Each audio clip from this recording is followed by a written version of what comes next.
Assalamualaikum warahmatullahi wabarakatuh.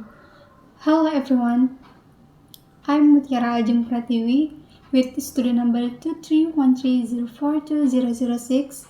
So here I will answer 5 questions that I have chosen from the comments on the video about the differences in accent and pronunciation. So the first question is, how does Bigzu pronunciation of Akasa reflect his cultural identity more than just a speech habit? So, Bigzu pronunciation of Akasa instead of Akasar reflects his cultural identity more than just his speaking habits, as it highlights the influence of his African heritage on his language patterns. As mentioned in the essay, Bigzu has a mixed ethnic background, with his mother being from Sierra Leone. The pronunciation of Akasa that he uses aligns with African linguistic traits, which may include different phonetic rules or syllable stress compared to standard British English. By consciously using this pronunciation and associating it with an African version, Bigzu affirms its multicultural identity and connection to its roots.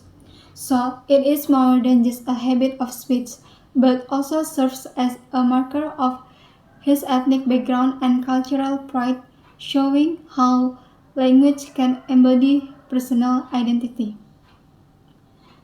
The second question is, if you met someone with a very different accent from your own, what do you think would be the best way to understand and appreciate their way of speaking?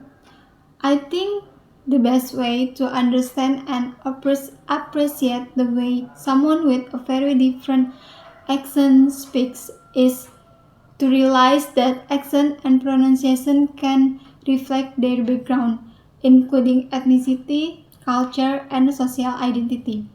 First, it is important to recognize linguistic diversity as a reflection of one's experience and identity. Second, be open and respectful of differences without trying to correct or judge their way of speaking. The third, appreciate language as part of identity, because accent differences are not just about the sound of words, but also about the history and community of the speakers. With this, we can better appreciate language diversity and reduce linguistic prejudice, as the essay concludes. The third question is, how might listeners' perceptions of Bigzu accent differ based on their own sociolinguistic background? What does this suggest about linguistic prejudice? So, listeners' perception of Bigzu's accent can vary greatly depending on their sociolinguistic background. Those accustomed to a multicultural London accent or Afro-Caribbean influence may perceive his speech as natural and reflective of his identity, and appreciate the richness of his culture. In contrast, listeners accustomed to receive pronunciation or standard British English may perceive his accent as non-standard or even difficult to understand, and potentially associate it with lower social status or education. This difference in perception shows that linguistic prejudice often arises from ignorance or bias towards language variation that are perceived as non-standard. A person's accent can be judged by the social associations attached to it, rather than its clarity or communication value. Linguistic prejudice can overlook the cultural and historical values embodied in an accent, making it important to understand language variation as richness, not hierarchy. The fourth question is, do you think people should be encouraged to speak with a standard accent? Why or why not? Um, I think this question is a bit complex. On the one hand, standard accents such as physic pronunciation in British English can facilitate clear communication in formal or professional settings and can help reduce misunderstandings. However, encouraging standard accents can also marginalize non-standard accents, reinforce linguistic hierarchies, and devalue the cultural and ethnic identities associated with those accents. Therefore, while understanding the standard accent may be useful in certain contexts, we should also not neglect the importance of embracing and respecting the natural variation that arise from different sociolinguistic backgrounds.